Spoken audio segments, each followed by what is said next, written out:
How was your journey through the desert? Wait, where's Madame Faruzan?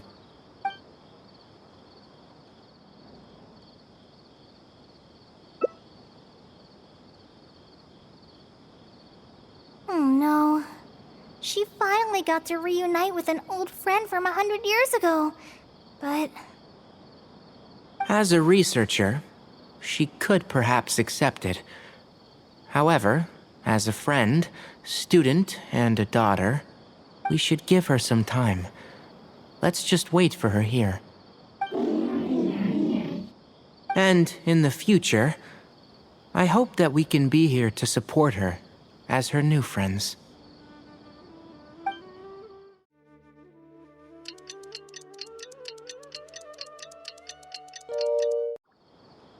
I'm back!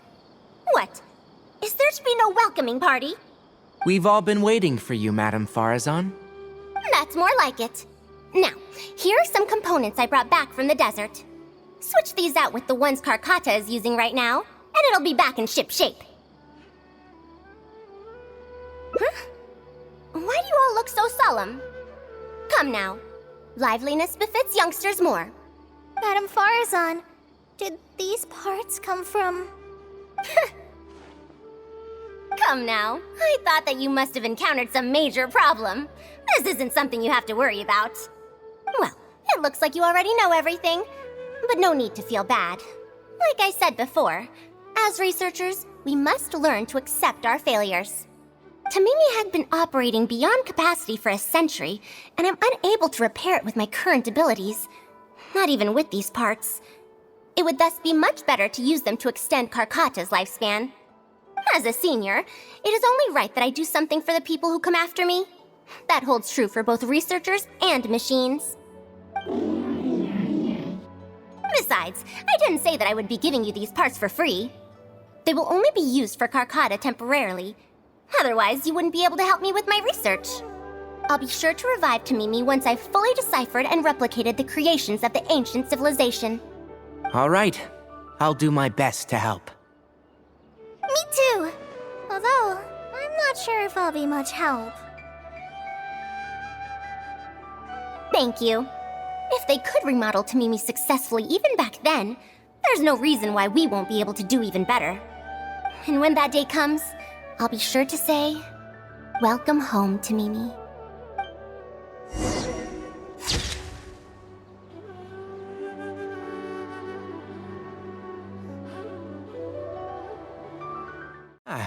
How was your journey through the desert? Wait, where's Madame Faruzan?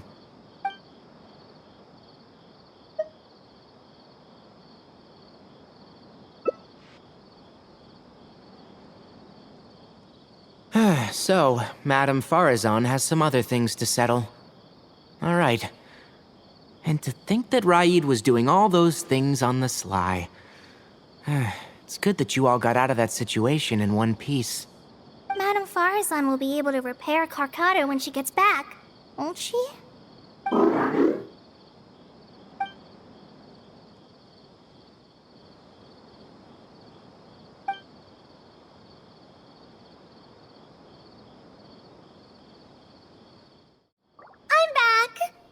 What? Is there to be no welcoming party? Madame Faruzan, we're over here! That's more like it. Now, here are some components I brought back from the desert. Switch these out with the ones Karkata is using right now, and it'll be back in ship shape. So this is a relic of an ancient civilization. Unbelievable. Thankfully, it didn't end up in Raid's unscrupulous hands. Unscrupulous, huh? Sounds like you already told them what happened.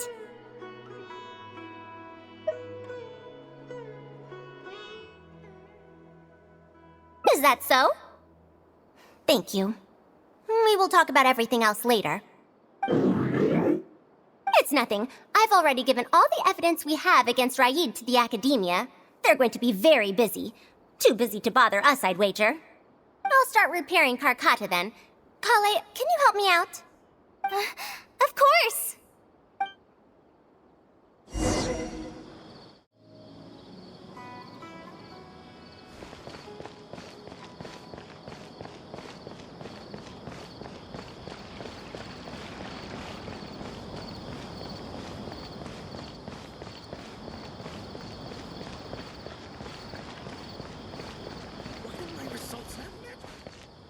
Ah, you're here. Thank you for keeping Tamimi a secret. If I tell them about Tamimi, will they still feel happy for Karkata? Even if we could convince them to accept the components, they'll probably still feel bad about it. I don't want my past to affect people in the present. That applies to both me and other people.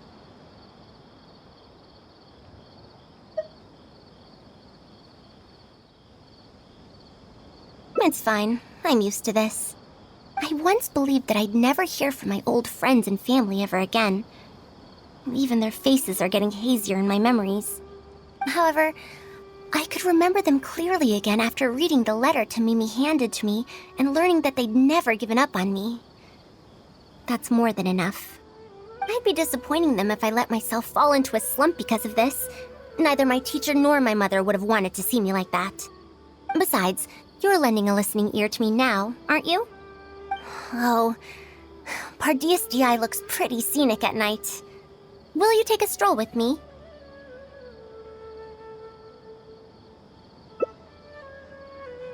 Once Karkata's condition stabilizes, I'll find a chance to tell Tainari and Kale about all that.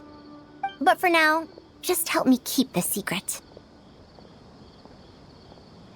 Thank you. Whether it's 100 years ago or now, I have people who worry about me.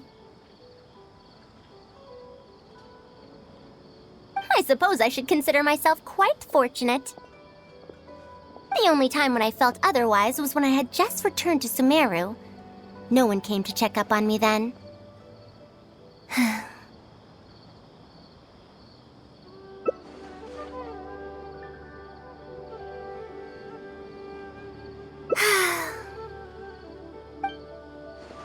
Yeah, I'm home.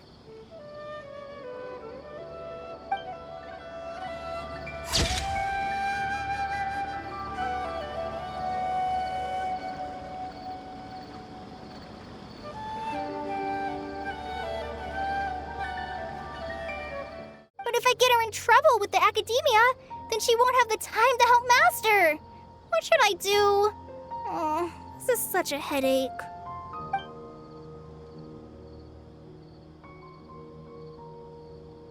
Yeah, that would be the best for them both. I'll check with Master later and see if there's anything I can help him with. But I'm sure he'll say, the best thing you can do now is study hard, so I don't have to give you remedial lessons. Huh? Oh yes! This way she can get her problem sorted out quickly, and then she can go see Master. So if I also stay and help... that still sounds kinda scary.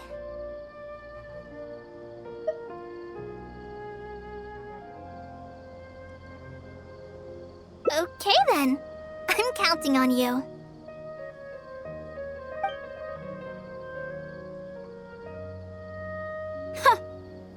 I have to teach students from Haravatat or owe Kasharawar a favor. It strikes me that they might be even less happy about such a deal than I am. I think I can sympathize with them. We're back, Madam Faruzan. The Traveler said that he can stay and help you. Oh, why I couldn't ask for more. In fact, I'm rather curious about the type of person the Traveler is. You were the one who taught Azara a lesson after all. That said, will I be troubling you? Is that so? Good. It does so happen that I do have something I need help with. Now, should I apply to teach a course with Haravatat, or join the collaborative project that Kasharawar is proposing? Honestly, I don't want to choose either of them.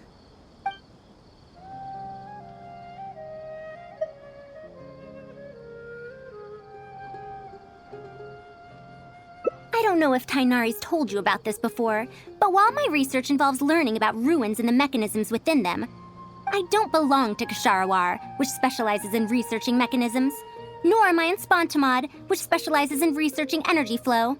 Instead, I'm part of Haravatat, which specializes in languages and scripts.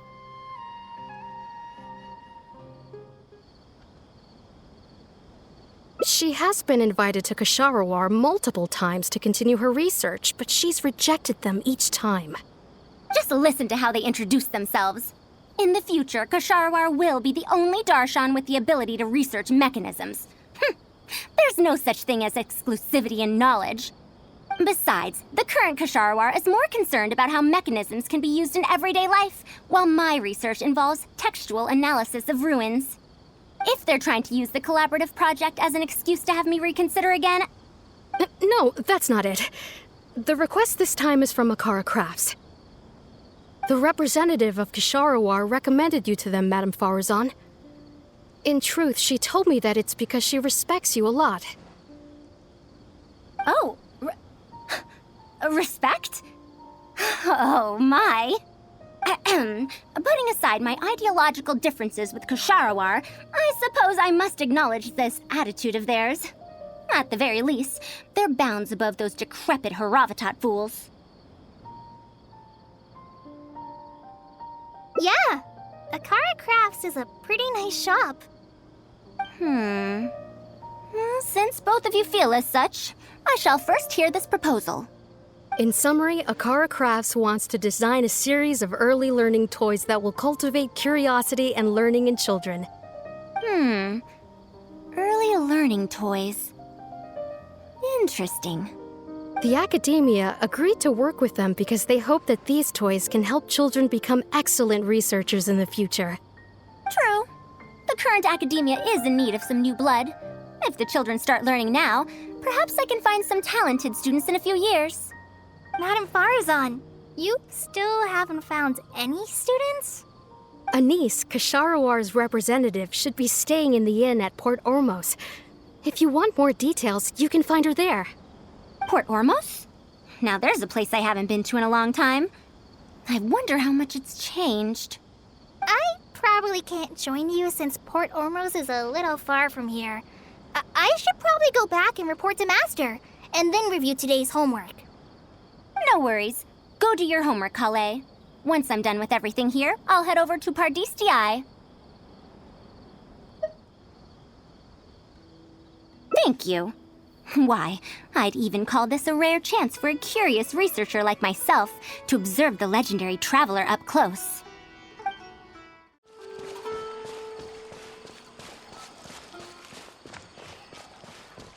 Everything is guided along the way.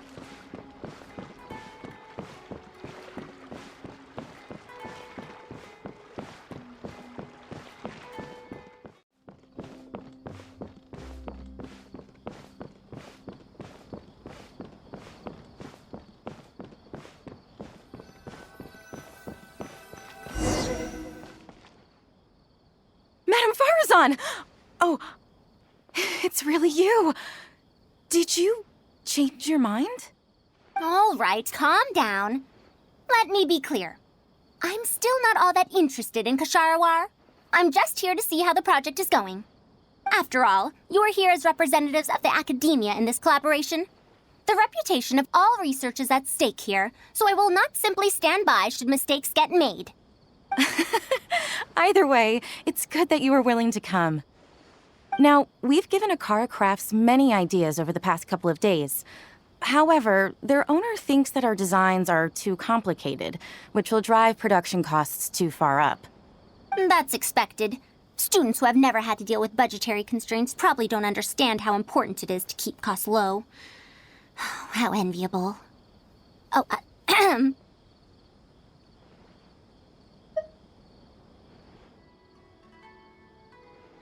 If you join the Ksharawar, your budget will be as big as you want it to be. I guarantee it. That's enough. I will not repeat myself. Take me to Akara Crafts owner first, if you please. All right. He's usually at the slope up ahead recruiting volunteers to test out his toys. Let's just head over.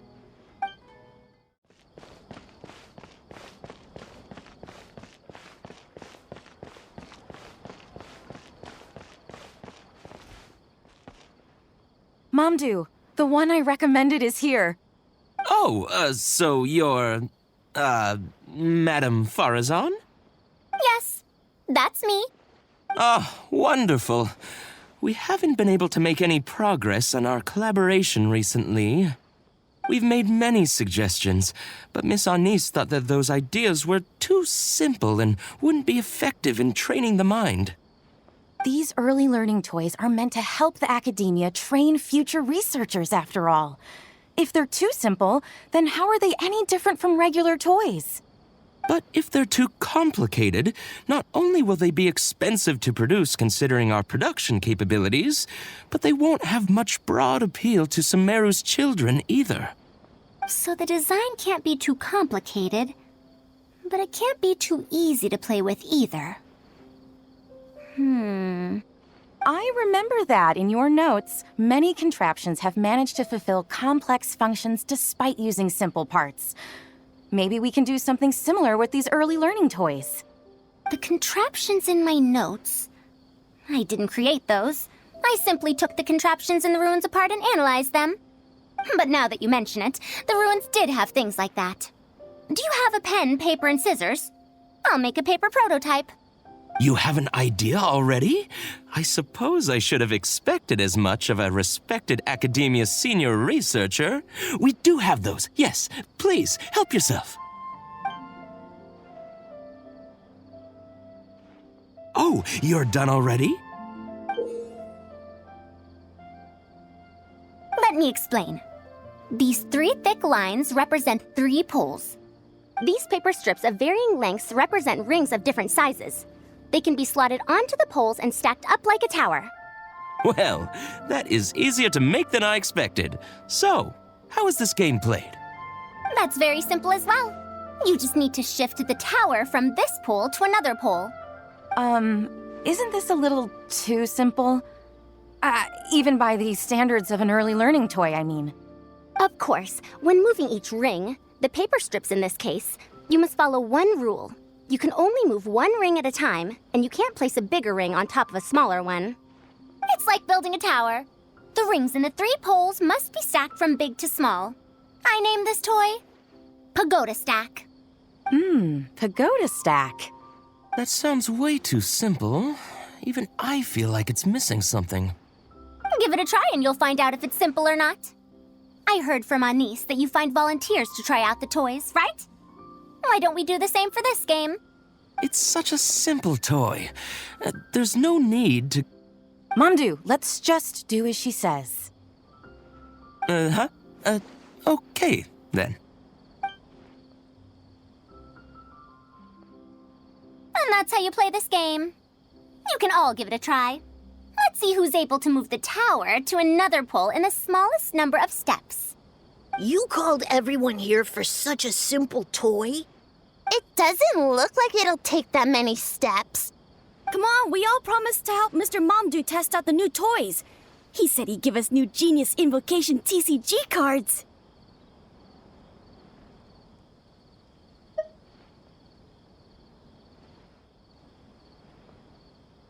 Ugh, fine. Let's get this over and done with so we can head back and play cards.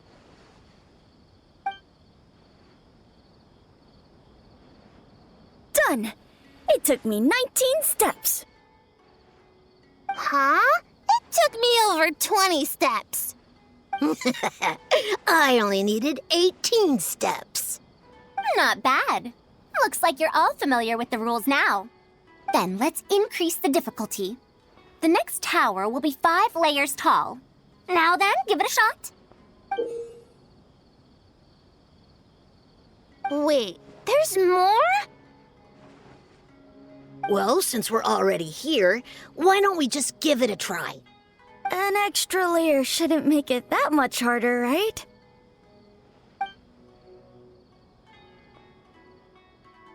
What's going on?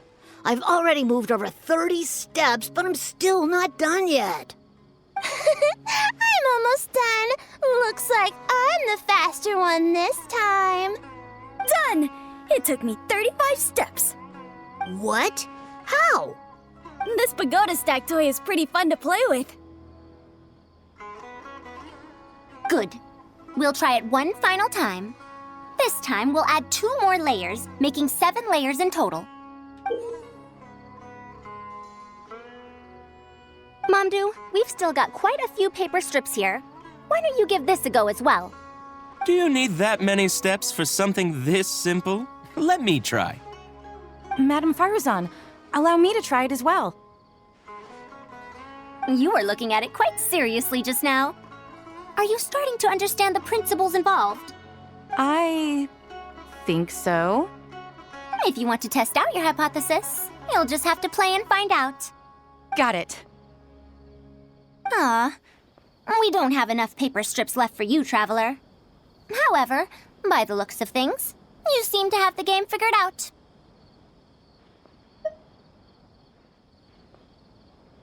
Why don't you guess what the lowest number of steps needed to solve a 7-layer pagoda stack is?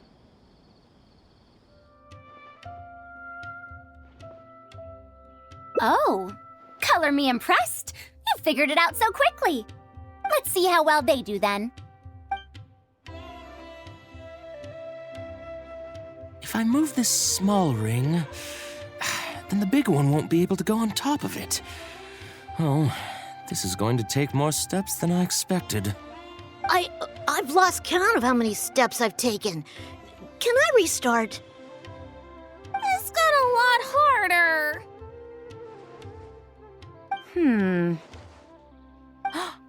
I solved it!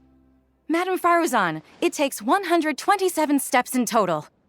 That many? But there are only 7 layers. For every extra layer in the pagoda stack, the move order you need to consider becomes much more complex, and the number of steps required will at least double. More accurately, it will require double the steps, plus 1 each time. You did well. You didn't underestimate the principles behind it just because it's an early learning toy. The complexity of any given contraption isn't determined by the number of parts it has. The way the parts interact and the rules behind how it operates are important too. Oh, I see. No wonder you emphasized in your notes that no contraption should ever be underestimated. I see. So even a simple toy can become complex with the right set of rules. That's right. The rules used for Pagoda Stack are the simplest kind when it comes to ancient contraption-making techniques. I could spend some time picking out all those machines that do something similar and write you a reference book.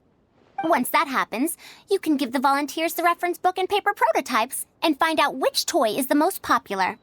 Do you have any other toys? Yeah! When can we play with them? In about 2 days or so, I think. Anise, if you're free, can you help me with the illustrations for the reference book? Of course!